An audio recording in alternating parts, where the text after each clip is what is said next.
भविष्य का दूसरा नाम है संघर्ष। हृदय में आज इच्छा होती है और यदि पूर्ण नहीं हो पाती तो हृदय भविष्य की योजना बनाता है। भविष्य में इच्छा पूर्ण होगी ऐसी कल्पना करता रहता है, किंतु जीवन ना तो भविष्य में है ना अतीत में। जीवन तो इस क्षण का नाम, अर्थात इस क्षण का अनुभव ही जीवन का अनुभव। पर हम ये जानते हुए भी इतना सा सत्य समझ नहीं पाते। या तो हम बीते हुए समय के स्मरणों को घेर कर बैठे रहते हैं, या फिर आने वाले समय के लिए हम योजनाएं बनाते रहते हैं और जीवन जीवन बीत जाता है। एक सत्य यदि हम हृदय में उतार लें कि ना हम भविष्य देख सकते हैं, ना ही भविष्य निर्मित कर सकते हैं, हम तो केवल धैर्य और साहस के साथ भविष्य को आलिंगन दे सकते हैं, स्वागत कर सकते हैं भविष्य का। तो क्या जीवन का हर पल जीवन से नहीं भर जाएगा? स्वयं विचार कीजिए।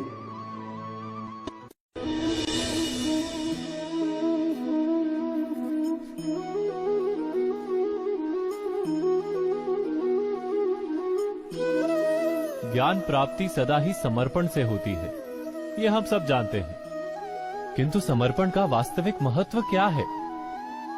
क्या हमने कभी विचार किया? मनुष्य का मन सदा ही ज्ञान प्राप्ति में विभिन्न बाधाओं को उत्पन्न करता है।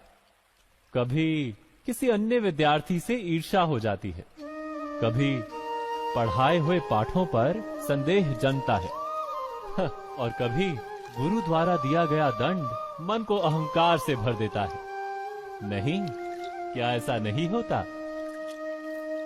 न जाने कैसे कैसे विचार मन को भटकाते हैं और मन की इसी अयोग्य स्थिति के कारण हम ज्ञान प्राप्त नहीं कर पाते। मन की योग्य स्थिति केवल समर्पण से निर्मित होती है। समर्पण मनुष्य के अहंकार का नाश करता है। ईर्ष्या, महत्वाकांक्षा आदि भावनाओं को दूर कर हृदय को शांत करता है और मन को एकाग्र करता है। वास्तव में ईश्वर की सृष्टि में ना ज्ञान की मर्यादा है, ना ज्ञानियों की। गुरु दत्तात्रेय ने तो गाय और श्वान से भी ज्ञान प्राप्त कर लिया था। अर्थात विषय ब्रह्म ज्ञान का हो या जीवन के ज्ञान का या गुरुकुल में प्राप्त होने वाले ज्ञान का, उसकी प्राप्ति के लिए गुरु से अधिक महत्व है उस गुरु के प्रति हमारा समर्पण। क्या ये सत्य नहीं?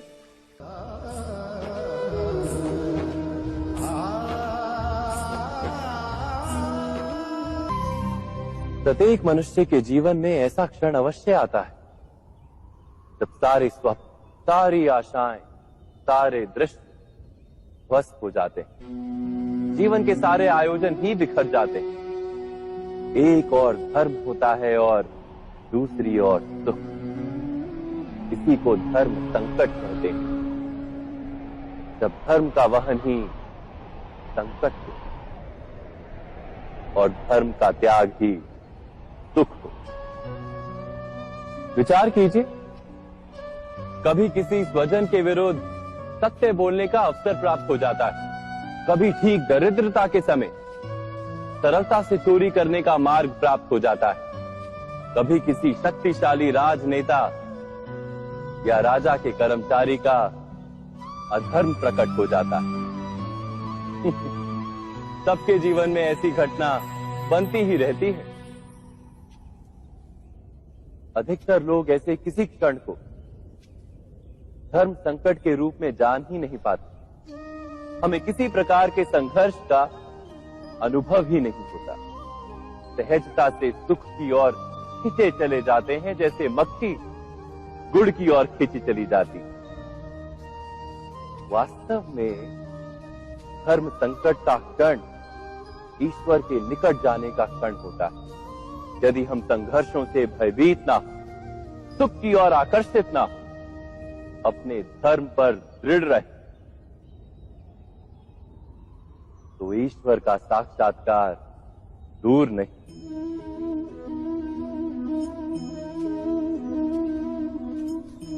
पवन से युद्ध करने वाला पत्ता यदि पेड़ से गिरता है तो भी आकाश की ओर उठता है। पवन से झुकने वाली घास वहीं भूमि पर रह जाती है। अर्थात धर्म संकट से यदि हम संकट को ही टाल दें तो सुख तो मिलता है, जीवन बढ़ता है, किंतु क्या चरित्र नहीं टूटता? क्या आत्मा दरिद्र नहीं हो जाती? क्या ईश्वर से अंतर नहीं हो जाता? स्वयं विचार किए।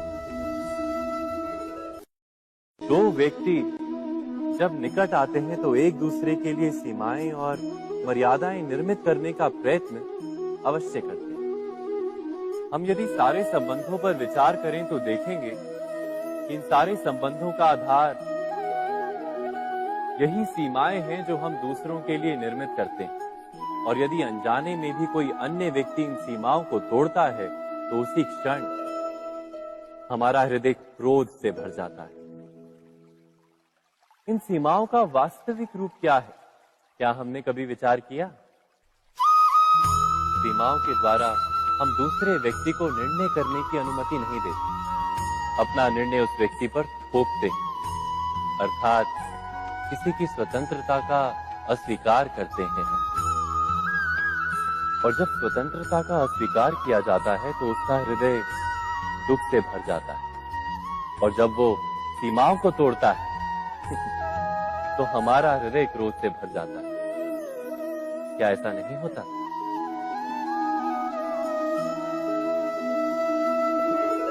पर यदि एक दूसरे की स्वतंत्रता का सम्मान किया जाए तो किसी मर्यादाओं या सीमाओं की आवश्यकता ही नहीं होती। अर्थात जिस प्रकार स्वीकार किसी संबंध का देह है, क्या वैसे ही स्वतंत्रता किसी संबंध की आत्मा नहीं? स्वयं विचार कीजिए। सबके जीवन में ऐसा प्रसंग अवश्य आता है कि सत्य कहने का निश्चय होता है हृदय में, किंतु मुख से सत्य निकल नहीं पाता। कोई भय मन को घेर लेता है। किसी घटना अथवा प्रसंग के बारे में बात करना या फिर स्वयं से कोई भूल हो जाए उसके बारे में कुछ बोलना, क्या ये सत्य है? नहीं, ये तो केवल तथ्य है। अर्थात जैसा हुआ था वैसा केवल बोल देना सामान्य सी बात है। किंतु कभी कभी उस तथ्य को बोलते हुए भी भय लगता है। कदाचित किसी दूसरे की भावनाओं का विचार आता है मन, दूसरे को दुख होगा ये भय भी शब्दों को रोकता है। तो ये सत्य क्या है? क्या हमने कभी विचार किया है? जब भय रहते हुए भी कोई तथ्य बोलता है तो वो सत्य कहलाता है। वास्तव में सत्य कुछ और नहीं, केवल निर्भयता का दूसरा नाम है। और निर्भय होने का कोई समय नहीं होता, क्योंकि निर्भयता आत्मा का स्वभाव है। अर्थात क्या प्रत्येक क्षण सत्य बोलने का क्षण नहीं होता?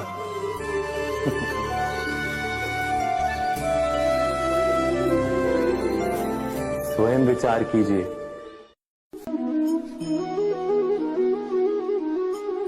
श्रेष्ठता का क्या अर्थ है? श्रेष्ठता का अर्थ है दूसरों से अधिक ज्ञान प्राप्त करना। अर्थात मूल्य इस बात का नहीं कि स्वयं कितना ज्ञान प्राप्त किया, मूल्य इस बात का है कि प्राप्त किया हुआ ज्ञान अन्य लोगों से कितना अधिक है। अर्थात श्रेष्ठता की इच्छा ज्ञान प्राप्ति को भी एक स्पर्धा बना देती है। और स्पर्धा में विजय अंतिम कब होती है?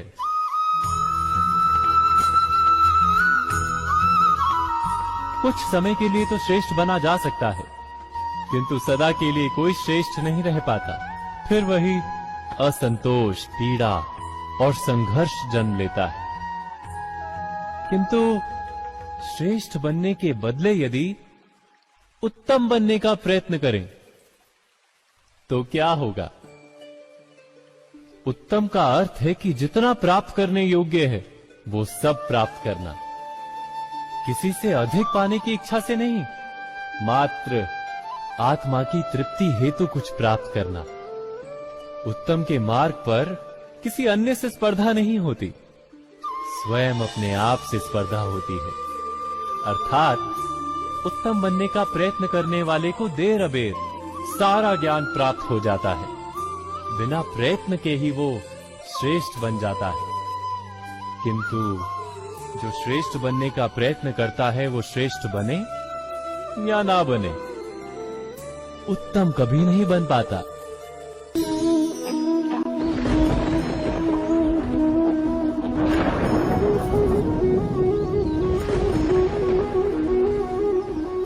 सपनों और पूर्वाभासों के आधार पर हम भविष्य के सुख दुख की कल्पना करते हैं। भविष्य के दुख का कारण दूर करने के लिए हम आज योजना बनाते हैं। किंतु कल के संकट को आज निर्मूल करने से हमें लाभ मिलता है या हानि पहुंचती है, ये प्रश्न हम कभी नहीं करते। सत्य तो ये है कि संकट और उसका निवारण साथ जनते हैं, व्यक्ति के लिए भी और सृष्टि के लिए भी। नहीं, आप अपने भूतकाल का स्मरण कीजिए, इतिहास को देखिए, आप तुरंत ही ये जान पाएंगे कि जब जब संकट आता है तब तब उसका निवारण करने वाली शक्ति भी जन्म लेती है। यही तो जगत का चलन है। वस्तुतः संकट ही शक्ति के जन्म का कारण है। प्रत्येक व्यक्ति जब संकट से निकलता है तो एक पद आगे बढ़ा होता है, अधिक चमकता है, आत्मविश्वास से अधिक भरा होता है, न केवल अपने लिए अपितु विश्व के लिए भी। क्या ये सत्य नहीं? वास्तव में संकट का जन्म है एक अवसर का जन्म, अपने आप को बदलने का अवसर, अपने विचारों को ऊंचाई पर करने का अवसर, अपनी आत्मा को बलवान और ज्ञान मंडित बनाने का अवसर। जो ये कर पाता है उसे कोई संकट नहीं होता, किंतु जो ये नहीं कर पाता वो तो स्वयं एक संकट है विश्व के लिए। विचार कीजिए,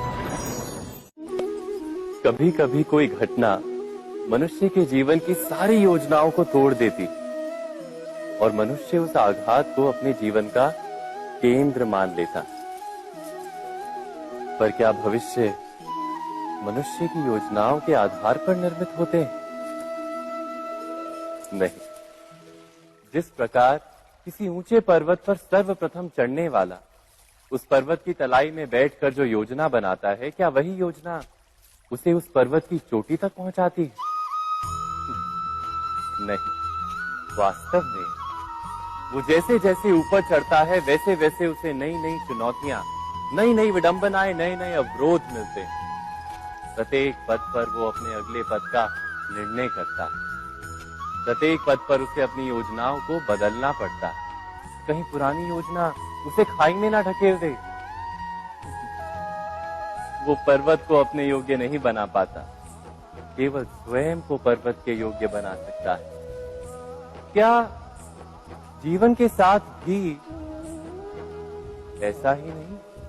जब मनुष्य जीवन में किसी एक चुनौती को, एक अवरोध को अपने जीवन का केंद्र मान लेता है, अपने जीवन की गति को ही रोक देता है, तो वो अपने जीवन में सफल नहीं बन पाता और ना ही सुख और शांति प्राप्त कर पाता।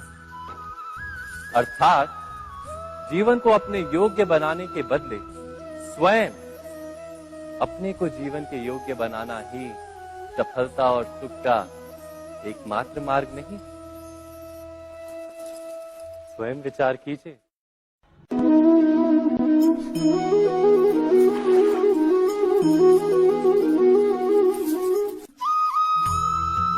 जीवन में आने वाले संघर्षों के लिए जब मनुष्य स्वयं को योग्य नहीं मानता, जब उसे अपने ही बल पर विश्वास नहीं रहता, तब वो सद्गुणों को त्याग कर दुर्गुणों को अपनाता है। वस्तुतः मनुष्य के जीवन में दुर्जनता जन्म ही तब लेती है जब उसके अंतर में आत्मविश्वास नहीं होता। आत्मविश्वास ही अच्छाई को धारण करता है। ये आत्मविश्वास है क्या?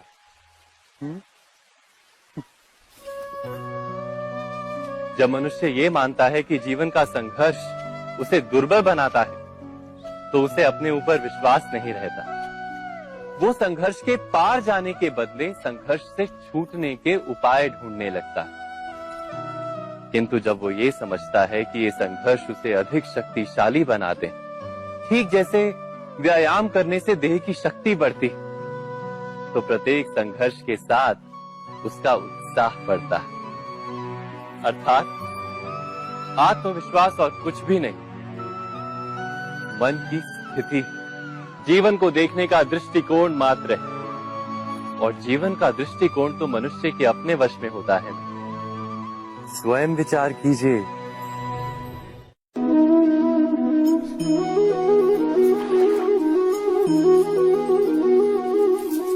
पिता सदा ही अपने संतान के सुख की कामना करते हैं, उनके भविष्य की चिंता करते रहते हैं।